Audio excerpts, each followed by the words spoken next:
Bueno, bos días. Empezamos, rematado o Consello da Xunta de Galicia, como sempre, doulles conta dos asuntos máis importantes dos que discutimos e sobre os que acordamos. Hai, en primeiro lugar, un bloque proposto de varios asuntos propostos pola Consellería de Cultura. O primeiro ten que ver con a acción que leva a Xunta de Galicia facendo hai moito tempo para salvagardar a nosa identidade a través do mantemento e recuperación dos nomes históricos dos lugares que existen en Galicia. Contamos, dende o ano 2003, cun rexistro oficial dos topónimos galegos, onde se recollen os nomes dos concellos, das parroquias e de moitísimos lugares espallados polas 4 provincias. É o chamado Nomenclátor de Galicia, que se elaborou no ano 2003 e que contén, a día de hoxe, máis de 40.000 nomes, digo, de concellos, parroquias e lugares. A Real Academia Galega fixo un exhaustivo traballo para revisalo, para actualizalo, xa digo, máis de 20 anos, no ano 2003, elaborouse e aprobouse por primeira vez e, polo tanto, necesitaba esta revisión, esta actualización. O que fixo a Real Academia Galega foi avaliar casi 4.400 topónimos para recuperar formas históricas, facer as correccións que fosan necesarias. A veces o paso do tempo foi modificando os nomes orixinais, introducindo xiros ou vocablos alleos a nosa lingua. E despois desta revisión, o que fixemos hoxe foi aprobar o novo Nomenclátor de Galicia, referido a este ano, ano 2026, que supón, despois desta revisión, a modificación de 2.530 denominacións das que hai no nomenclátor, por lo tanto, de concellos, de parroquias ou de lugares. Cambian, despois desta revisión, os nomes oficiais de 2.335 lugares, de 182 parroquias e tamén de 12 concellos, que a partir de ahora se denominarán a Caniza, a Ribeira de Piquín, Alfoz do Castrodouro, Cangas de Morrazo, Cerdedo Cotobade, Mondariz Banleario e Oza Cesuras. Todos estes nomes compostos sen guión.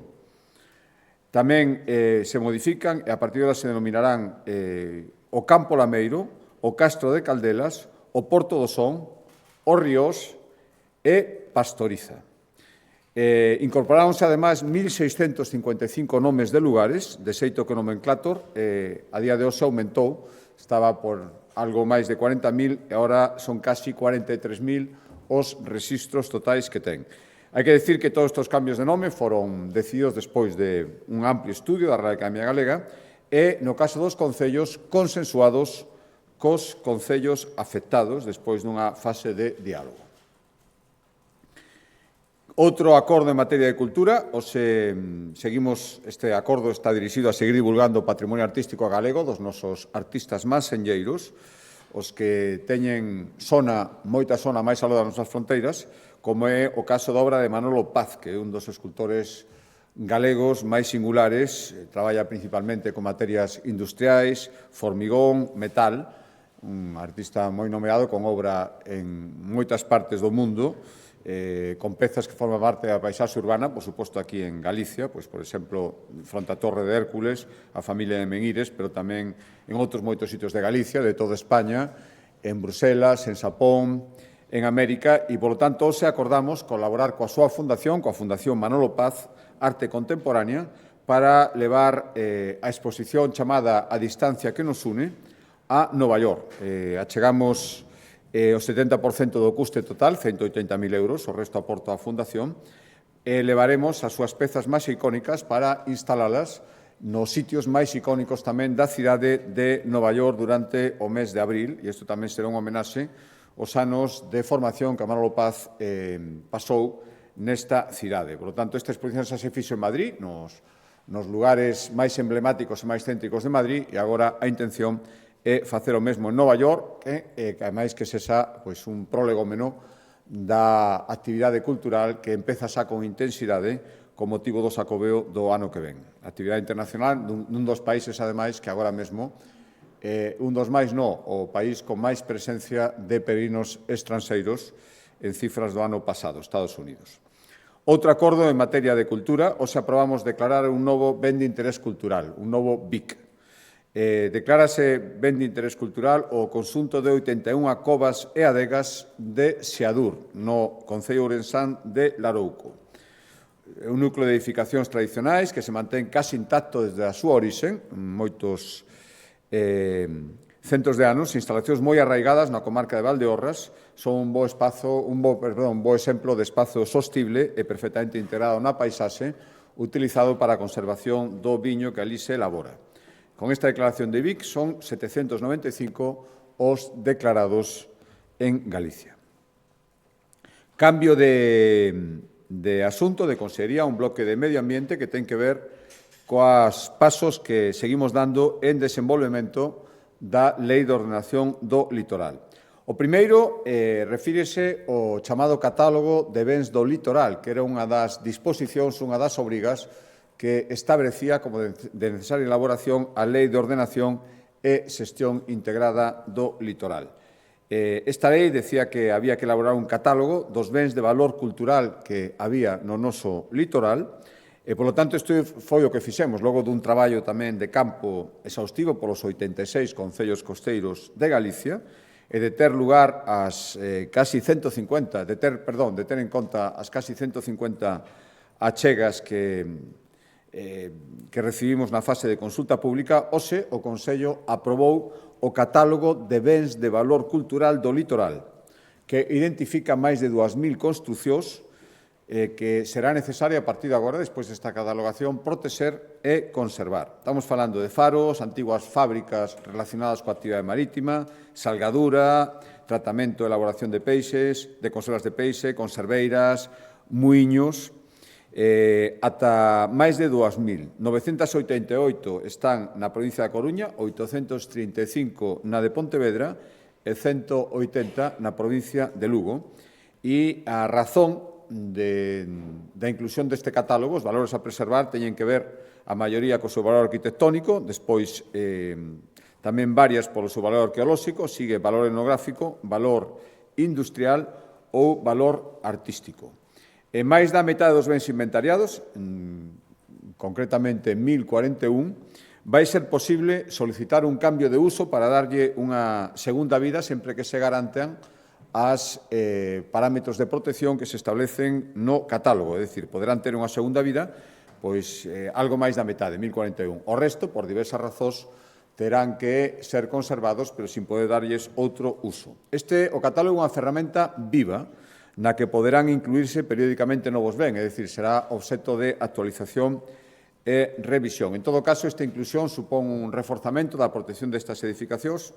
Hai varias circunstancias que se acreditan, por destacarlle dúas. O primeira é que, se se fan ali obras de reforma, terán que seguir estrictamente todas as instruccións e a normativa de patrimonio cultural, se que se poden facer obras para darlles outro uso, e, a partir dos concellos, deberá incluir no seu planeamento urbanístico, ata agora non é obrigatorio, e, polo tanto, todas as edificacións que se fan ao redor terán que ter en conta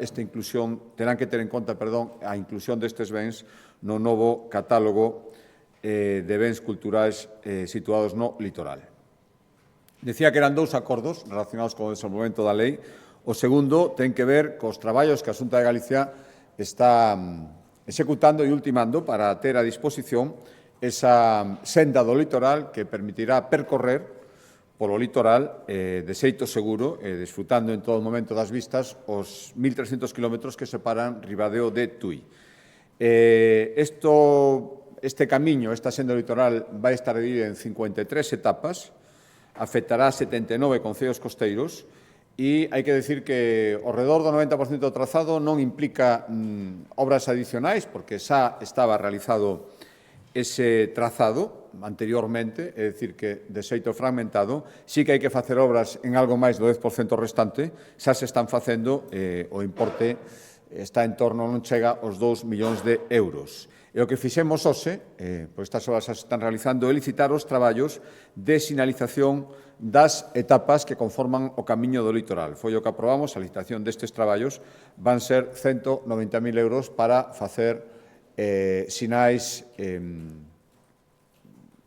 específicas para esta senda é que lle otorguen uniformidade e unha información unitaria a todos os que decidan facer estas sendas. Por lo tanto, por un lado, os traballos de sinalización e, por outro, as obras que se están acometendo no tramo onde é necesario facelas. Cambio de consellería e de acordo, imos a Sanidade, e dentro da actividade da Xunta de Galicia relacionada cos trastornos aditivos, recordan que xa dende 1 de xaneiro as 13 UPACs, unidades de atención á drogodependencia, que antes dependían dos concellos, de 13 concellos, xa están integradas nos Sergas e asumidas pola Xunta de Galicia, pero isto non quere decir que non haxa que seguir facendo outro tipo de apoios ás entidades que colaboran na prevención e tratamento das adopcións. Deso vai este acordo, que agora paso a relatar, son 900.000 euros para apoiar a 4 entidades que asisten a máis de 2.000 persoas que teñen algún tipo de trastorno relacionado coa adicción ao alcohol. Son a Asociación Viguesa de Alcoholosía, a Asociación Asburgas para a Rehabilitación do Enfermo Alcohólico, a Asociación de Exalcohólicos de Ferrolterra e a Asociación Unidade de Tratamento de Alcoholismo. Estas 4 entidades que colaboran cos Sergas no tratamento desta adicción van recibir ao redor de 900.000 euros. Outro acordo en materia de sanidade que ten que ver con algo que nos enorgullece a todos como galegos, que é o altísimo nivel de trasplantes que acadamos na nosa comunidade autónoma, as cifras comparadas con outras comunidades autónomas e outros lugares de fora de España. Un dos trasplantes máis recurrentes o que ten que ver cos trasplantes de médula ósea. O ano pasado realizaron en Galicia o Servicio a Sanidade Pública Galega 235 trasplantes de médula ósea. E, ademais, dentro desos 235, 45, e supón un aumento importante dun 55% respecto ao ano 2025, 45, decía, son trasplantes de doador non familiar, é dicir, nin autotrasplantes, nin trasplantes de médula provente dun familiar. Non era posible autotrasplante, non había compatibilidade no entorno familiar e, polo tanto, houbo que acudir a doadores externos. E isto aumentou un 55% un ano para outro. Por tanto, faise necesario seguir perseverando nos traballos de búsqueda de posibles doadores, pois cun ámbito canto máis amplio, millor. Por tanto, o que fixemos foi seguir colaborando, incrementando ante este aumento dos doadores externos, a colaboración coa Fundación Josep Carreras para seguir garantindo que os pacientes galegos, para seguir garantindo que se faga o máximo posible para que os pacientes galegos poidan atopar un doador de médula ósea compatible cando non sirva a súa propia médula ou non teñen a ninguén no entorno familiar. É algo máis dun millón de euros, insisto, aumentamos casi unha cuarta parte o convenio que xa viñamos mantendo e esta colaboración permite buscar persoas compatibles nun entorno mundial, nunha base de datos mundial de posibles doadores. Hai que decir que Galicia conta con preto de 16.000 persoas inscritas como doadores. Solo no ano 2025 anotáronse 770 novas persoas como posibles doantes. Por lo tanto, digo, isto é un orgullo colectivo que debe ser apoiado para garantir que cantos máis pacientes se poidan beneficiar deste tipo de trasplantes oncolóxicos, evidentemente, moitísimo millor. E outro acordo en sanidade relacionado tamén con toda a actividade oncolóxica e aproveitando que mañán se conmemora o Día Mundial do Cancro de Colon. Hoxe o Consello da Xunta de Galicia coñeceu un balanzo do cribado do cancro de colon que se leva efectuando en Galicia dende o ano 2013. Estamos a facer, como dicen vostedes, unha gran aposta polos cribados nos cancros con máis incidencia agora mesmo, que é o cancro de mama, o de colon, o de pulmón e o de próstata. E, concretamente, xa digo, mañán se celebra o Día Mundial da loita contra este cancro, os avaliamos datos que revelan que desde que comenzou este cribado, ano 2013, detectáronse casi 3.000 tumores, algo máis de 2.900 tumores de colon. 2 de cada 3 foron, ademais, en fases precoces, polo tanto, isto permitiu o seu tratamento con moitas máis posibilidades. Estamos falando do cancro máis frecuente en Galicia, o cancro de colon, e o segundo que causa máis mortes, ao redor de 1 millón de mortes por cancro de colon en Galicia. Por lo tanto, estes cribados siguen sendo fundamentais e, por lo tanto, dende aquí aproveito unha vez máis para animar a todas as persoas que reciban a comunicación dos Sergas para facerse este cribado, por estar en un posible grupo de risco, que acudan a estes cribados. Xa digo, 2 de cada 3 se detectaron en fases precoces durante estes anos e foi posible o seu tratamento con moitas máis posibilidades.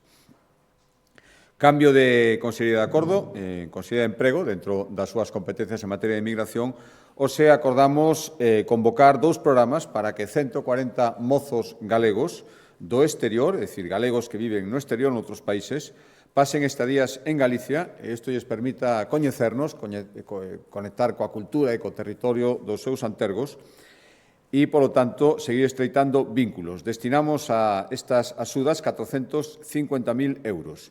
Haberá 100 prazas para mozos de 18 a 21 anos para facer un tramo do Camiño de Santiago e outras 40 para mozos que queiran participar en actividades de voluntariado e iniciativas ambientais. Sector primario, Consellería do Mar, hoxe aprobamos a tramitación por emerxencia, a contratación das obras para reparar os danos que os últimos temporais produciron no dique de abrigo do porto de Barallobre, en Fene. 890.000 euros, os fortes temporais destes meses produciron danos importantes que é necesario reparar canto antes para garantir a seguridade da frota que ali amarra, máis de 100 barcos e, polo tanto, acordamos casi 1 millón de euros a tramitación por urxencia das obras do dique de abrigo do porto de Barallobre en Fene. Consellería de Infraestructuras, acordos en infraestructuras e tamén algún en vivenda. Os de infraestructuras son 2. O primeiro é a aprobación do proxecto de trazado para crear dentro do Plan de Sendas de Galicia unha nova senda peonil que vai ir en paralelo á estrada PO 221 no concello de Moraña. Investimentos son casi 400.000 euros, 380.000, medio quilómetro de senda e o prazo de execución vai ser de 9 meses.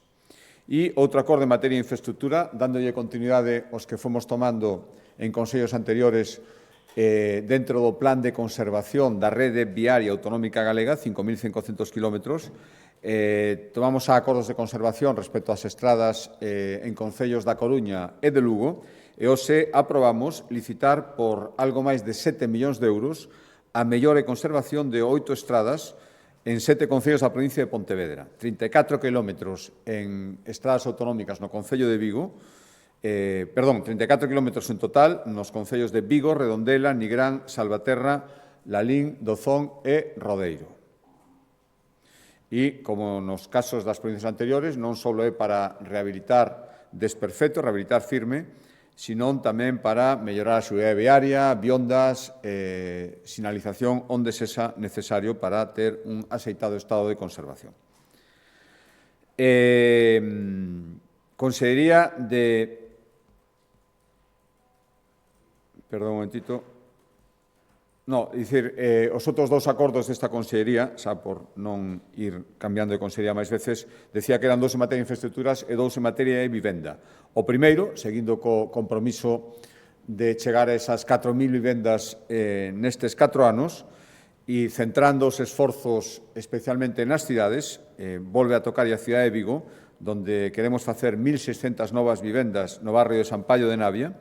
Hai unha semana anunciábamos aquí 50 novos inmobles e esta semana acordamos, é o que ahora anuncio, licitar a construción de 73 vivendas de promoción pública no barrio de San Paio de Navia por un importe de 15,7 millóns de euros, co obxectivo, xa digo, de chegar ás 1.600 que queremos facer dentro do obxectivo marcado. E outro acordo en materia de vivenda é a aprobación dun novo proxecto de interés autonómico, dun novo PIA, os proxectos que desenvolvemos para poder habilitar chan no que facer vivenda protexida. Levamos con este PIA que hoxe aprobamos 6. O desta semana é o proxecto de interés autonómico para habilitar solo na zona de Montemero, no concello da Coruña. vai permitir, unha vez que este desenvolto este solo, este chan, construir 4.400 vivendas, das que 80% terán o carácter de protegidas. En colaboración público-privada, non é execución directa pública como o acordo anterior en Navia, pero en colaboración público-privada, 4.400 vivendas, das cales o 80% terán algún tipo de protección. Este PIA que hoxe aprobamos terá algo máis de 400.000 metros cuadrados, estará entre a avenida Alfonso Molina, cidade das TIC, a avenida de Pasaxe e o barrio de Susán, nesa zona do Concello da Coruña. Vai supoñer bloques de pisos, na súa maioría, pero tamén vivendas unifamiliares, e está previsto tamén 1.000 prazas de aparcamento, 4.300 árbores ou a creación do Parque Montemero con vistas á ría do Burgo. Xa digo que con este PIA, este proxecto de interés autonómico que se aprobamos, son 6 os que xa foron aprobados polo Consello da Xunta de Galicia. O Sagrado Corazón en Lugo, o Fimático en Vigo, Bayuco en Arteixo, 21 en Ourense e San Mauro en Pontevedra, para desenvolver chan e construir, na súa inmensa maioría, un porcentaxe entre o 80 e o 90%, vivenda de carácter protegido nas cidades e nos concellos onde se aproban estes PIAs.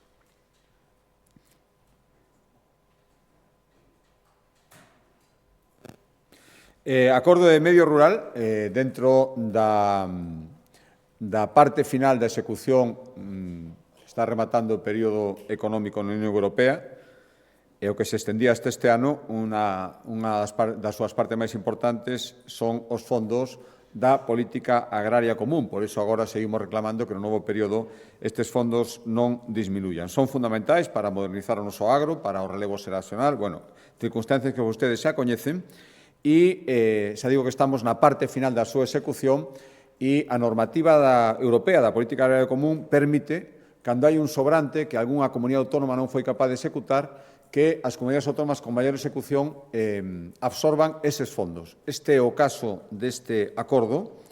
É o Goberno central que, despois da vía libre da Unión Europea, decide como se distribuyen estes fondos e hoxe o que acordamos foi aceptar que acrezcan a Galicia, que veñan a maiores 1,5 millóns de euros adicionais da Unión Europea provintes da PAC, da Política Agraria Común, de inexecucións de outras comunidades autónomas, de outras rexións, que veñen a Galicia pola boa execución que temos da PAC e, polo tanto, somos destinatarios destes fondos que outros non poideron executar e hoxe aceptamos esta incorporación ao noso orzamento de 1,5 millóns de euros adicionais.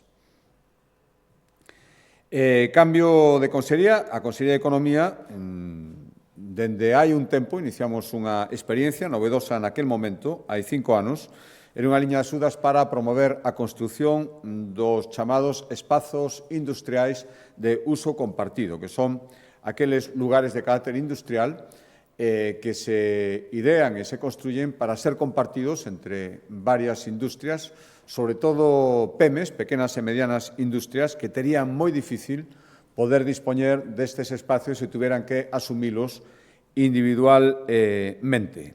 Desde a posta en marcha destas achegas, digo, hai 5 anos, destinamos 28 millóns de euros que permitiron, ademais, con investimento privado para complementalo, mobilizar máis de 40. E froito destas axudas está, por exemplo, o Centro Biotecnolóxico do Tambre, o espazo de ensaios tecnolóxicos do sector espacial en Nigrán, as instalacións de uso compartido que existen na cidade TIC da Coruña, varios espazos que se foron construindo con estas axudas e que sirven, insisto, non só, pero especialmente as empresas máis pequenas que necesitan estes espazos para o lanzamento de novos produtos, para facer probas e non poderían asumilos en solitario. Pois ben, dado a demanda de aceptación deste tipo de espacios, hoxe acordamos destinar outros 10 millóns de euros a unha nova edición de axudas para crear espazos de uso compartido de carácter industrial dirixidos especialmente ás pequenas e medianas empresas. A proposta da Consellería de Emprego, outro acordo dentro da liña de colaboración que vimos mantendo cos chamados centros especiais de emprego, que son aqueles que teñen un 70% polo menos da súa plantilla ocupada por persoas que teñen algún tipo de discapacidade. Seguimos colaborando con elas, como decía, e hoxe acordamos destinar 27 millóns de euros a varias liñas de axudas para seguir apoiando a 138 centros especiais de emprego e garantir así que sigan traballando nelas 6.600 persoas con discapacidade. Dos 27 millóns a Meirán de parte, 24,4 van dirixidas directamente a financiar os custes laborais, xunto con estes centros especiais de emprego desas persoas, 1,6 para a contratación de profesionais que se encarguen do acompañamento e asesoramento destas persoas mentras están traballando e 1 millón para adaptacións e reformas que sexan necesarias físicas, de espazos, instalación de equipos, eliminación de barreras arquitectónicas para que estas persoas poidan desenvolver nestes centros o seu traballo.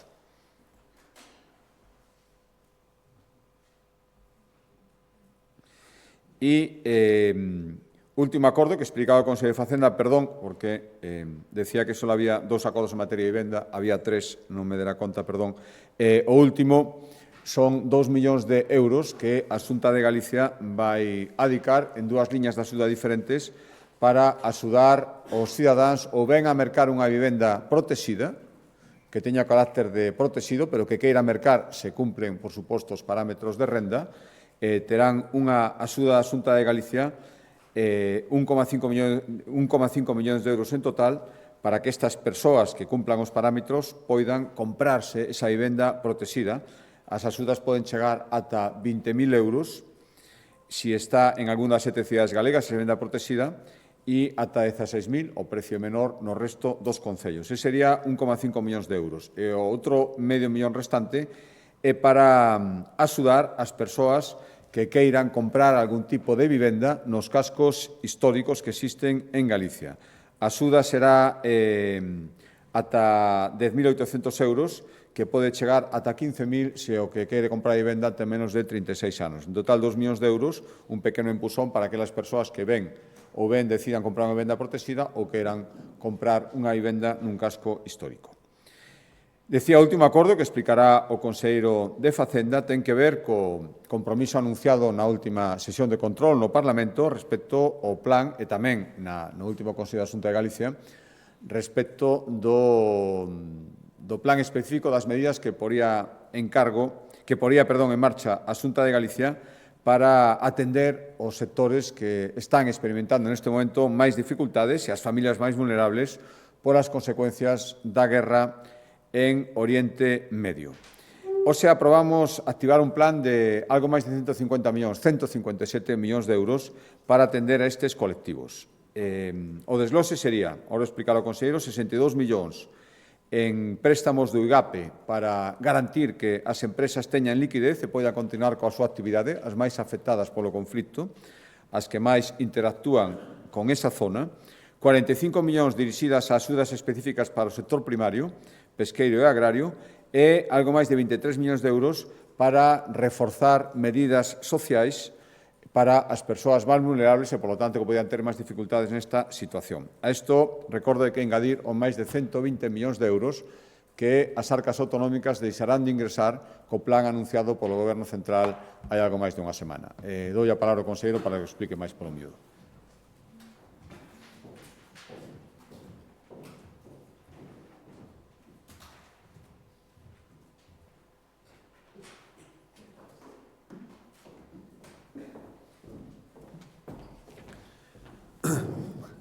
Bo día a todos. Como acaba de informar o presidente, aprobamos aprobar no Consello un plan de medidas ante a crise para paliar os efectos da guerra en Oriente Medio por importe de algo máis de 157 millóns de euros. Neste momento, a crise enerxética global derivada do conflito en Oriente Medio está a xerar un impacto significativo en toda Europa e en Galicia en particular, tanto no tecido productivo como nos fogares, en especial a través do encarecemento dos custes enerxéticos e das disrupcións das cadeas de fornecemento. E o plan que aprobamos hoxe combina actuacións no eido autonómico con propostas tamén dirixidas á Administración Central e á Unión Europea, co obxectivo de maximizar a capacidade de resposta institucional ante unha crise de naturaleza global, pero que está a causar efectos especiais tamén na nosa comunidade autónoma. Tamén permite unha resposta inmediata e coordinada nos ámbitos máis afectados, garantindo a sustentabilidade da economía e do tecido social do país. Están orientadas a soster a actividade económica, a protexer os fogares vulnerables, a reforzar a resiliencia dos sectores produtivos estratégicos da comunidade autónoma. Reorientaremos e anticiparemos partidas orzamentarias para loitar contra os efectos da crise, asilizando o acceso aos recursos logo de escoitar aos sectores máis afectados. E isto podemos facelo porque temos un orzamento aprobado que está en vigor xa dende o primeiro día de ano. En efecto, este plan comeza a pecharse unha vez que a Consellería de Economía se reúne cos principais sectores afectados pola crise e logo das conclusións que saíron desas reunións. Os principais impactos que está a xerar este conflito son económicos e de custes sobre materias estratégicas, logísticos e sectoriais. E teñen como consecuencia un aumento extraordinario do prezo da enerxía, un incremento dos custes logísticos internacionais e retrasos, reconfiguracións e bloqueos nas cadeas de suministración. Todo isto obriga aos países a tomar medidas que palíen estes efectos sobre as empresas e a cidadanía. O Goberno Central aprobou o pasado 20 de marzo o Real Decreto 7/26 cun conxunto de medidas que non resultan suficientes e que non foron consensuadas coas comunidades autónomas como nos tería gostado, como xa indicou o Goberno da Xunta de Galicia. Pese a que cofinanciamos gran parte destas medidas. En efecto, no caso de Galicia, isto supón 40 millóns de euros ao mes, ata un total de 100 millóns de euros durante 3 meses. Con este plan tentamos completar o mapa de axudas para facer fronte a esta crise dentro das nosas competencias e disponibilidades. Neste contexto, hai que ter en conta que a estrutura económica de Galicia e a súa situación xeográfica fan que teñamos unha exposición diferencial a este conflito. Contamos con empresas de sectores intensivos de enerxía que teñen unha elevada dependencia enerxética. Por outra banda, o sector logístico vese afectado pola situación periférica da comunidade e tamén a dispersión da nosa poboación fai que os sobrecustos logísticos derivados do bloqueo e desvío das rutas marítimas impacten de forma especial. O elevado número de empresas do sector primario tamén é un factor diferencial, tanto agrícolas como gandeiras e pesqueiras. E tamén, por último, salientar o predominio das PEMEs con escasa capacidade financeira para absorber choques de custos desta intensidade. Galicia comezou a traballar desde o primeiro día conscientes de que as medidas terían un carácter complementario das do Goberno Central, xa que é este o que ten as competencias nos instrumentos que teñen maior efecto amortecedor sobre os prezos, a política fiscal sobre os impostos indirectos, pero tamén as competencias sobre a ordenación do mercado interior e sobre o comercio exterior. Debíamos deseñalas da man dos sectores máis afectados e por iso dialogamos con eles para coñecer as súas necesidades, como xa dixen. Convocamos a Mesa de Apoio Logístico coa monitorización continua do impacto sobre a actividade económica e cun diálogo permanente cos principais clústeres e asociacións empresariais para coñecer de primeira man o posible impacto sobre o noso tecido productivo. Elaboramos un paquete de medidas para mitigar os efectos da guerra dentro das nosas competencias en liña coa analizado anteriormente. Cales son os principais obxectivos deste plan de medidas? Pois amortecer no eido das nosas competencias o impacto do incremento dos custes enerxéticos e logísticos, soster a actividade económica e o emprego dos sectores afectados, protexer os fogares vulnerables fronte á inflación enerxética, reforzar a resiliencia das cadeas de suministración, acelerar os investimentos en transición enerxética e na eficiencia e propoñer e impulsar medidas coordinadoras coa Administración Central e coa Unión Europea para flexibilizar fondos e aumentar a capacidade de resposta institucional perante esta crise. En total, o apoio do Goberno galego acada os 277 millóns de euros, se engadimos aos 157 das medidas que vou contar agora mesmo, desenvolver agora mesmo, os 120 millóns que corresponden á chega da Xunta de Galicia ás medidas do Goberno Central en materia impositiva. Estes 157 millóns de euros adicionais que engadimos hoxe a través deste plan de medidas se conteñen en 20 liñas de actuación que se distribúen do seguinte xeito. 6 millóns para apoiar as familias, 62 para financiamento a empresas e PMEs, Máis de 25 millóns para o sector pesqueiro que, como dicen, ostenta o liderado en España e en Europa, case 20 millóns para o sector agrícola gandeiro, 39,2 millóns para acelerar a transición enerxética e 5 para apoiar o sector turístico. Quero subliñar que, por unha banda, contribuímos ao financiamento das medidas do Estado e que, por outro, aprobamos este paquete de apoios pese as tensións na tesourería que está a xerar a non actualización das entregas a conta do sistema de financiamento nos orzamentos deste ano. Porque, como saben, estamos a traballar cunhas entregas a conta propias do año 23 porque non actualizáronse a data de hoxe estas entregas a conta de acordo cas contías que nos corresponden segundo a comunicación do Ministerio de Facenda.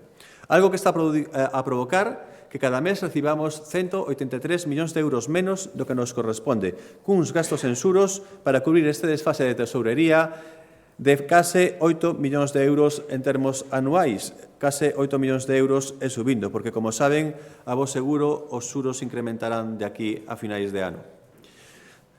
En canto ás medidas, vou pasar a desglosalas brevemente. Destinamos 6 millóns de euros para apoiar as familias que reforzan o aforro fiscal de 128 millóns de euros ao ano do que se benefician grazas á deflación do IRPF que adoptamos no ano 22 e que o Goberno Central rexeita facer no seu eido. Aprobamos moratorias e aprazamentos de alugueiros en casos justificados de vivenda pública para fogares de especial vulnerabilidade económica agravada pola crise. Revisaremos o equilibrio dos contratos públicos de transporte regular escolar para compensar parcialmente o incremento de custo de combustible e que estas subas non se trasladen ao prezo dos servizos. E a maiores agilizamos o pagamento de medidas vixentes adicadas a chegar recursos o máis asiña posible a fogares vulnerables. Estas aceleracións non están incluídas nas contías que dixen anteriormente. Aceleraremos o pago do bono social térmico, un programa de axudas adicadas a compensar o incremento dos custos de calefacción, da risga e as axudas de emerxencia social.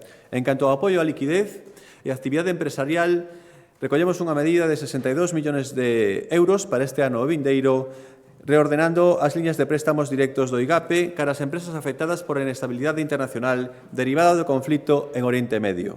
Isto inclúe flexibilización das condicións financeiras, con mellores tipos de xuro, prazos e carencias, simplificación dos requisitos administrativos e priorización dos expedientes vinculados a impactos acreditados pola crise.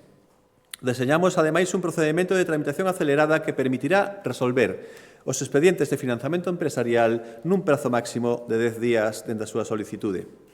Así damos resposta inmediata ás necesidades de liquidez derivadas das disrupcións das cadeas de suministración, incrementos abruptos de custos ou cancelacións comerciais.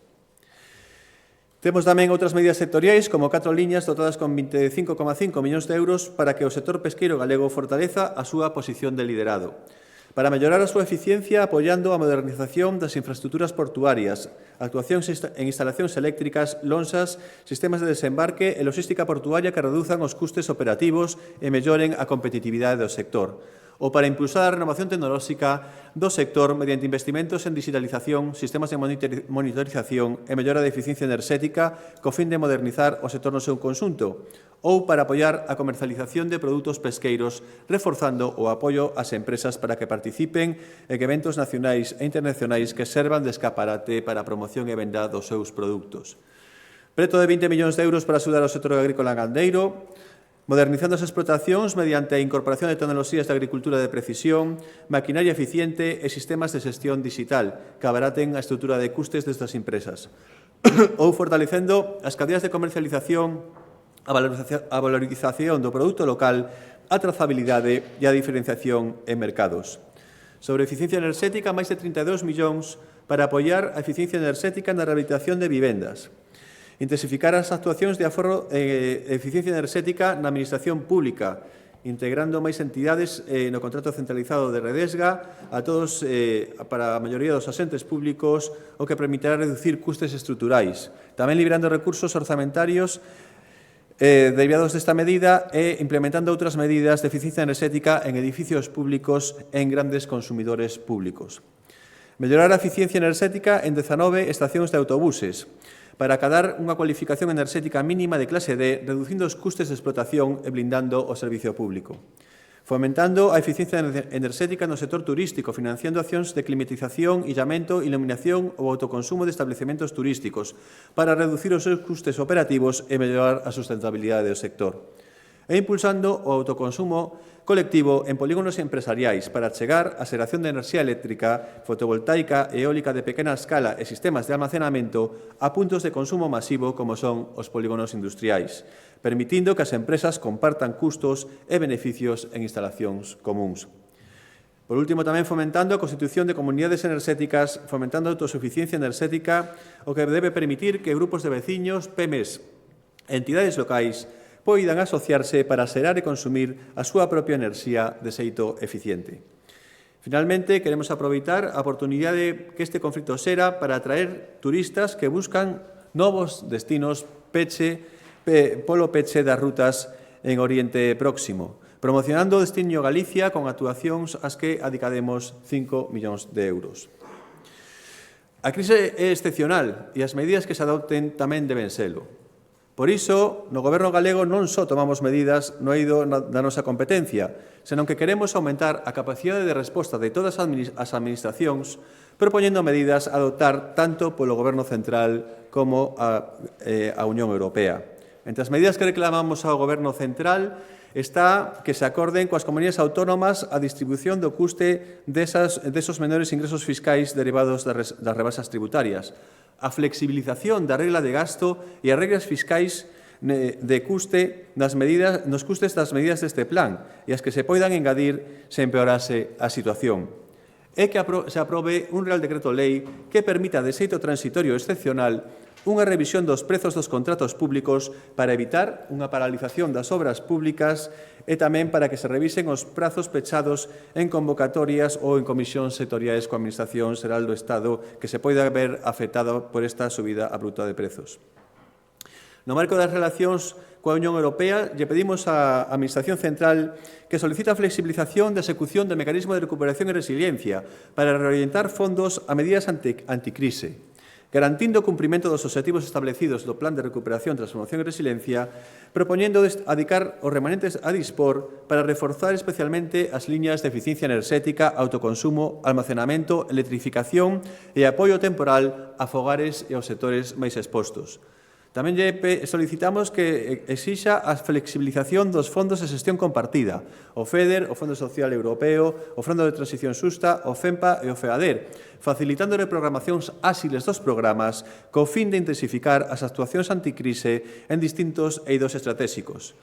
Tamén que se solicite un incremento excepcional da taxa de cofinanciamento da Unión Europea ata o 100% nas medidas anticrise financiadas con fondos europeos, co obxectivo de aliviar a presión financeira sobre as comunidades autónomas e acelerar a execución das actuacións prioritarias.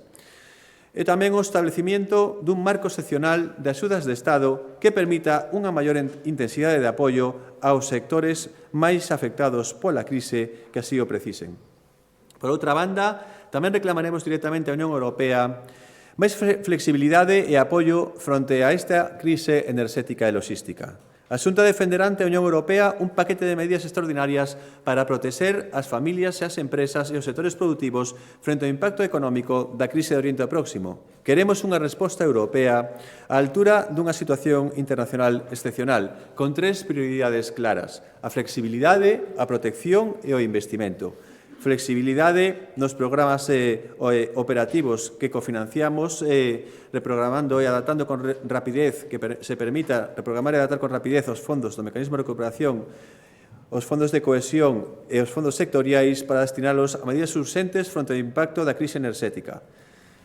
Protección, permitindo aumentar a cofinanciación europea ata o 100%, como dicíamos antes. E investimento, solicitando a Comisión Europea un marco extraordinario de axudas de Estado similar ao activado tras a pandemia ou pola guerra de Ucraína, que permita reforzar o apoio ao transporte, a pesca, a agroalimentación, industria electrointensiva ou cadeas logísticas exportadoras.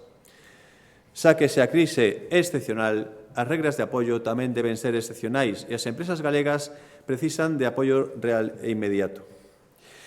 Tamén solicitaremos acceso directo aos novos instrumentos europeos de seguridade enerxética para as comunidades autónomas e a creación dun fondo europeo post-mecanismo de recuperación e resiliencia para manter o esforzo investidor, feito que tamén solicitaremos a Administración Central ao solicitar que se reforce o Fondo de Compensación Interterritorial que está mermado en máis dun 97% dende o ano 2008 non cumprindo a súa función cohesionadora na actualidade.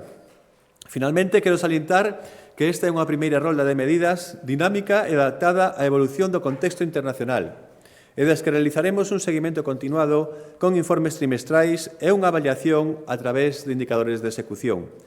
En definitiva, aprobamos unha chega de 277 millóns de euros, 157 millóns de euros aprobados hoxe que se engaden aos 120 millóns de euros que cofinancian as medidas do Goberno para actuar para facer frente ás consecuencias económicas derivadas do conflito de Oriente Medio, mitigar os efectos da suba dos prezos en xeral para as empresas galegas e garantir benestar aos fogares máis vulnerables, complementar as medidas estatais con efectos positivos pero que son insuficientes e non consensuadas coas comunidades autónomas e impulsar as actuacións logo de falar cos sectores productivos máis afectados da economía galega, protexendo aos sectores agrarios, gandeiro e pesqueiro, transporte, logística e as empresas electrointensivas. Nada máis e moitas grazas.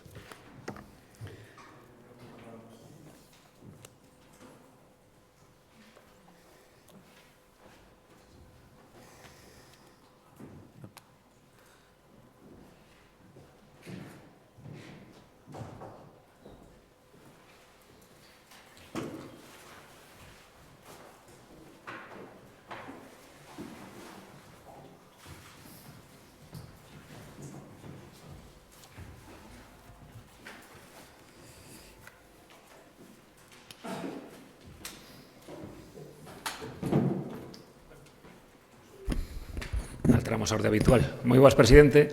Eu quería preguntarlle polos cambios que houve na Sala de Contencioso Administrativo do Tribunal Superior.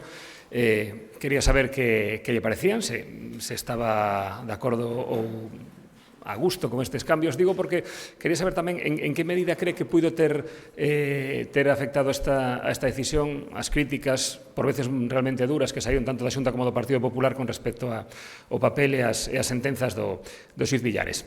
Tamén outra cuestión, neste caso sobre o plan de usos de Meirás, do que nos falaban aquí hai uns días e do que aínda non coñecemos máis que o que contaron, pero neso pouco que nos deron a coñecer, semella que non hai espazo para a memoria. Non sabemos se é algo que se traballará máis ao longo dese plan. No de Meirás, dice. No de Meirás, sí.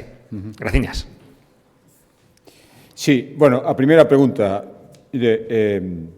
son cambios organizativos. Eso é o que teño que dicir, unha decisión interna que se toma de organización no Tribunal Superior. Por lo tanto, frente ao que algúns dixeron, non me vai a escoitar a mí decir nunca nada disso. Efectivamente, nos discutimos sentencias, non estábamos de acordo, tan en desacordo estábamos que a recurrimos. Por certo, o Tribunal Supremo deu-nos a razón os que a recurrían 4 veces. O Tribunal de Xusticia Europea, a unha proposta desa propia sección, tamén lle dixo que non estaba actuando axeitadamente. Por lo tanto, claro que discutimos as sentencias porque non estábamos de acordo con elas. Xa discutir cambios organizativos que afectan a persoas é unha decisión judicial, non imos decir absolutamente nada. O contrario do que fan algúns partidos políticos que, cando creen que lles convén os procedimentos judiciais, les gusta todo moito, cando non, critican directamente os xuíces ou xuizas que emiten esos pronunciamentos e non as sentencias. Creo que eso non lle fai ningún favor á xustiza e por eso non vou facer ningún outro comentario. Respecto á segunda pregunta, bueno, xa dixen outro día que estábamos co plan de usos, o que queremos é darlle que ese plan de usos esa acorde con toda a historia dese recinto do Pazo de Meirás. Ten unha longa historia, por suposto, relacionada co período en que foi propiedade da familia Franco, pero tamén con todo o anterior, a Condesa de Parzo Bazán especialmente, pero non só eso. E, por lo tanto, intentaremos refrescar todo iso. O que non se pode pretender é que só se refrexe unha parte da súa historia. Tense que refrexar toda, e a veces algunhas críticas veñen de que están en contra de que de que se refrexe ou de que se intente abarcar todo e non unha parte concreta. Iso non o imos facer. En topar un equilibrio creo que estará a virtude, como sempre, e iso sí que imos intentar facer.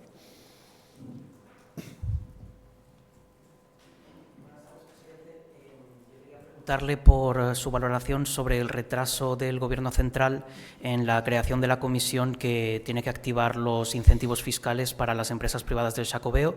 Si no voy mal, tenía que estar para julio la creación. Su gobierno remitió el pasado viernes una carta al secretario estatal para ver si había respuesta del Ministerio de Cultura, y en ese sentido me gustaría saber si ya no ha obtenido respuesta y si cree que realmente hay una voluntad del Gobierno para facilitar la celebración del Xacobeo.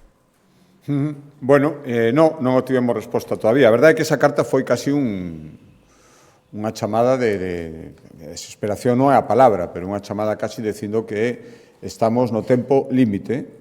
Confiamos na boa vontade, sempre se nos dixo que non iba a haber ningún tipo de problema, despois se foron poñendo requisitos a maiores que non se exixiron en edicións anteriores, fomos cumplindo todos con antelación, ademais, e o certo é que estamos a piques de rematar o mes de marzo e nada sabemos xa se fixeron todos os chamamentos, as convocatorias, os trámites, os posibles patrocinadores. Necesitamos esa decisión do Goberno que inexplicablemente se sigue retrasando. Eu agardo que despois desta carta remitida directamente todo se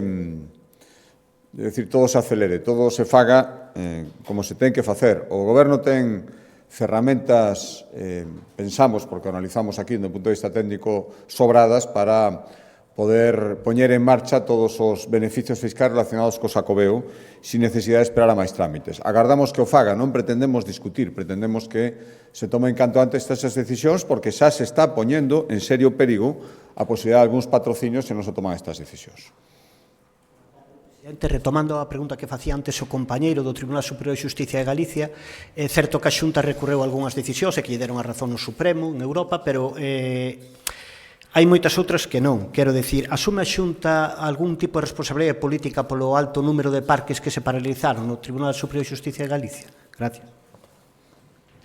No, precisamente o que decíamos era que non estábamos de acordo con ese alto número de paralizacións que non se dá en ningún outro lugar de España e que foi correxido polo Tribunal Supremo en 4 sentencias. Por lo tanto, o que intentamos é que non se produce esa paralización. Xa hai moitos que paralizamos nós directamente porque non os autorizamos. Cando un parque se autoriza é porque creemos que cumpre a normativa para que esa autorización poda ser otorgada. Por lo tanto, o que chamamos a atención era sobre a diferencia que supoñía que no resto de España non se estuviera producindo esa actividade paralizadora que se estaba producindo aquí. Volvo a decir que eu non valoro esa decisión. Simplemente me remito que o Tribunal argumentou que a reorganización do Tribunal Superior de Xustiza servía para garantir a imparcialidade da sala. Por lo tanto, se esta finalidade se consigue, eu o celebro. Creo que a xustiza ten que funcionar así.